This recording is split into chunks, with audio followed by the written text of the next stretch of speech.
When I was 19, I spent the fall living with my uncle in Marwick, Massachusetts. He ran a small, aging funeral home that had belonged to our family for 3 generations. The building always smelled faintly of cold metal and chemicals, a scent that clung to your clothes no matter how long you stayed inside. From the very first step I took inside, I couldn't just shake the feeling that someone was there with me, even when the halls were empty. My uncle, Raymond, was a quiet, peculiar man with a list of rigid rules. He told me never to answer the front door after midnight, to knock twice before entering the prep room, and most importantly, never, under any circumstances, to open the 3rd casket in the cold room. He didn't laugh or smirk when he said it. His face actually went pale. I figured it was just his way of spooking me, like a creepy initiation into the family business. Still, I nodded and said I understood. I had no intention of poking around. The cold room stored bodies awaiting embalming, and it was always kept locked. Only my uncle carried the key, and even he avoided going in unless absolutely necessary. About 3 weeks into my stay, he was called out unexpectedly late one night. He left me in charge, telling me he'd only be gone a few hours and that no one was expected to arrive. Before leaving, he gripped my shoulder and looked straight into my eyes. "Do not go into the cold room," he said firmly. "No matter what you hear." That last part made me pause. "What do you mean hear?" I asked. He didn't reply. He just grabbed his coat and left without another word. It was my first time alone in the building overnight. I wasn't exactly scared, but his tone kept echoing in my head. I tried distracting myself by cleaning the front room and sorting paperwork. The old building groaned with every gust of wind outside.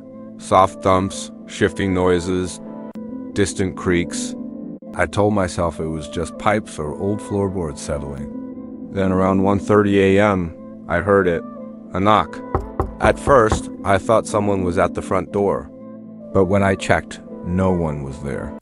The knock came again, louder this time, and I realized it was coming from the back, specifically from behind the cold room door. I froze, straining to listen.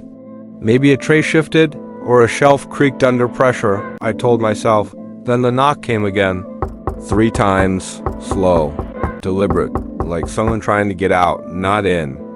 I backed away, heart hammering. I remembered what my uncle had said and retreated to the office, shutting the door behind me. But curiosity gnawed at me harder with every passing minute.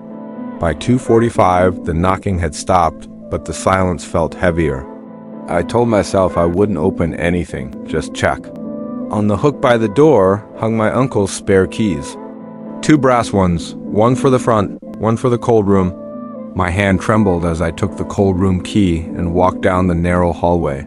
The air felt colder. The walls seemed closer. I pushed the key into the lock. The door creaked open with a groan that echoed to the front of the building. Inside, it was freezing, colder than I'd imagined, and the lights flickered overhead. 3 steel caskets sat in a row on rolling trays, their lids bolted shut.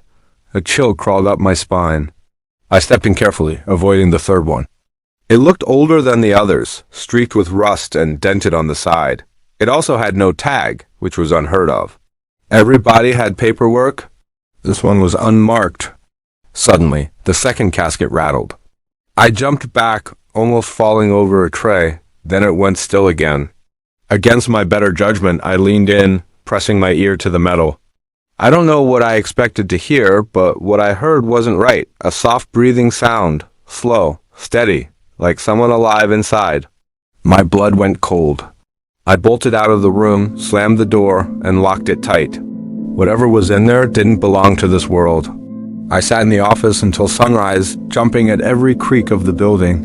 My uncle returned just after dawn, looking more exhausted than I'd ever seen him. He noticed the missing keys but said nothing, just walked to the cold room. I heard the door open, followed by a deep sigh, heavy, regretful. Then he came back and sat across from me. "I told you not to open it," he said quietly, eyes fixed on the floor. "I didn't open it," I whispered. But I heard something breathing. For the first time, I saw fear in his face. "That's why I told you not to listen too long," he said. I wanted to ask what was in that third casket, but the words wouldn't come. He looked like a man who hadn't slept in weeks. Then he said something that still haunts me. It doesn't want out. It wants attention. And once you give it that, it follows. After that night, things changed in small, unnerving ways. At first, it was just sounds, faint ones, like soft knocking from inside the walls or whispers that stopped the moment I turned my head. I didn't mention any of it to Uncle Raymond. I could tell he didn't want to talk about what happened. But the energy in the funeral home shifted. It felt heavier. A week later, while cleaning near the cold room, I noticed the lock was gone. Just gone. The latch was broken clean off, as if someone or something had forced it open. I ran to tell my uncle, but he didn't look surprised. He just muttered, "It's happening again." Again? What did that even mean? When I asked, he brushed me off, saying it was none of my concern. But the uneasiness grew. He started sleeping in his office, locking the front door after dark, and leaving the lights on in every hallway. By the third night of this routine, I couldn't sleep either. The house creaked constantly, and sometimes I'd hear faint footsteps moving just beyond my room. One evening, while I was sitting in the front lobby sorting old invoices, I caught movement out of the corner of my eye. A figure, dark, tall, slipped past the hallway toward the cold room. My stomach dropped. I thought it was my uncle, but when I called out his name, no answer came. The silence that followed felt unnatural. I grabbed the small flashlight we kept at the desk and followed, my hand shaking so bad the beam wobbled all over the walls. The cold room door was wide open. Inside, the 3 caskets sat where they always had, except the third one's lid was cracked open about an inch. The metal hinges groaned as if something had pried them loose from the inside. My flashlight flickered once, then twice, before dying completely. That's when I heard it, breathing again. Only this time, closer, louder. Something shifted inside the casket. The sound of fabric dragging. I stumbled backward, nearly tripping over a cart. And then, a whisper. Low and raspy, but clear enough to chill my blood. "Why did you listen?" I ran. I don't remember getting out of the room, or even up the stairs, but I remember slamming my bedroom door and pushing the dresser in front of it. I sat there, shaking, until morning light finally broke through the curtains. When I told Uncle Raymond what I'd heard, he didn't argue or question me.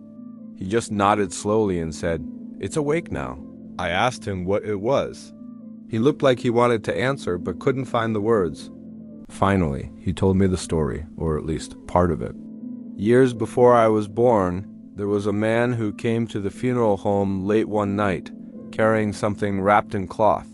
He begged my grandfather to keep it locked away, no matter what, no name, no details.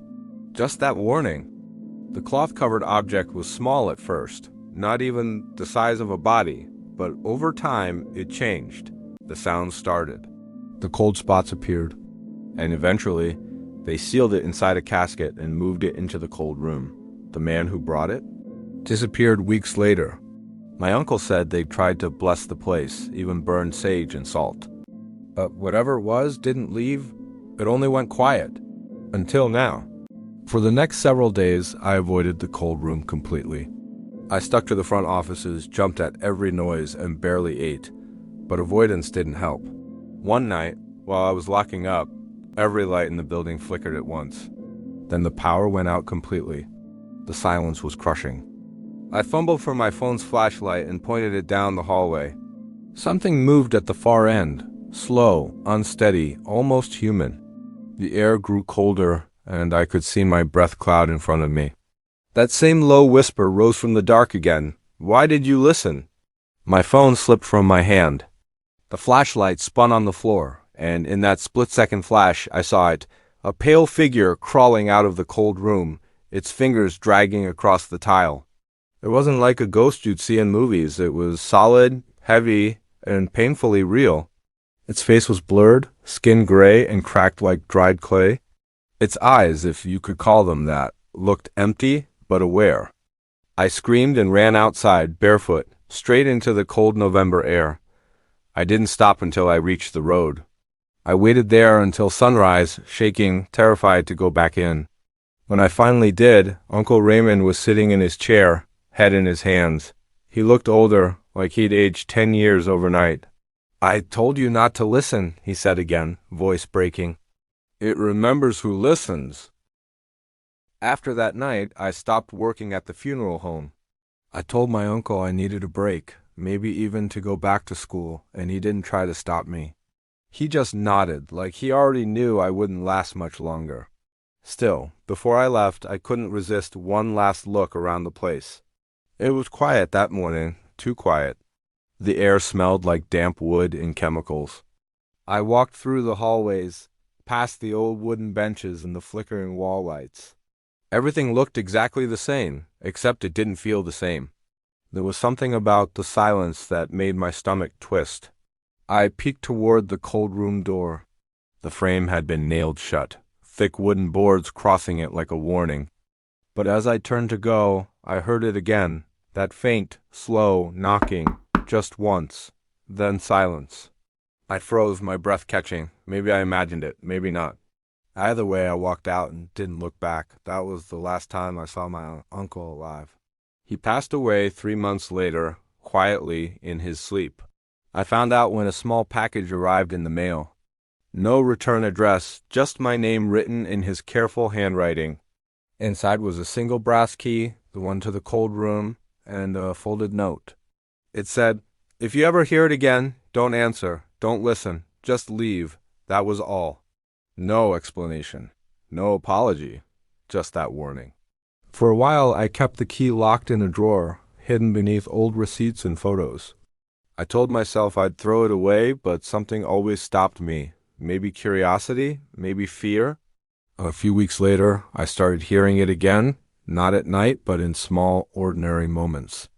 I'd be driving home from work and think I heard tapping on the car door. Or lying in bed and swear I heard slow breathing beside me, always faint. Always just enough to make me freeze. Once, I woke up to find the key lying on my nightstand, though I hadn't touched that drawer in days. That's when I realized something terrible. It didn't stay in the funeral home. It followed me. I moved apartments 3 times that year, each one further away from Marwick. But the knocking never completely stopped. Sometimes it's just one tap, subtle, easy to ignore. Other times, it's a slow, deliberate 3 knocks, like it's reminding me it's still there. I tried everything. Burning sage, prayers, even therapy, nothing worked. A friend once told me to face my fear, that maybe I'd find peace if I just went back to the source. So one stormy night, I drove back to the funeral home. It had been shut down since my uncle's death. Windows boarded, sign faded, ivy crawling up the walls. The air felt heavier as soon as I stepped out of the car. I pushed through the broken door, flashlight trembling in my hand. The place smelled like mold and dust. Everything was exactly how I remembered it, except quieter. I made my way to the back hallway where the cold room had been sealed. The boards were still nailed tight, but the air around it was freezing, almost unnatural. I stood there for what felt like forever, waiting for something, a sound, a voice, anything. Then it came. 3 slow knocks. From the other side. My flashlight flickered. The air went still. And then I heard it whisper again. The same words that had haunted me all this time. "Why did you listen?" I ran. I didn't stop until I was back in my car. Gas pedal slammed to the floor. I haven't gone back since. Sometimes I still dream about it. The sound of those knocks echoing in that cold hallway. And every time I wake up, the brass key is sitting somewhere new, on the counter, by the window. Once, inside my pocket. I've stopped asking why. I've stopped trying to explain it. But sometimes, when the night is too quiet and I hear that faint, patient tapping on the wall beside my bed, I can't help but wonder if it's still waiting for me to listen.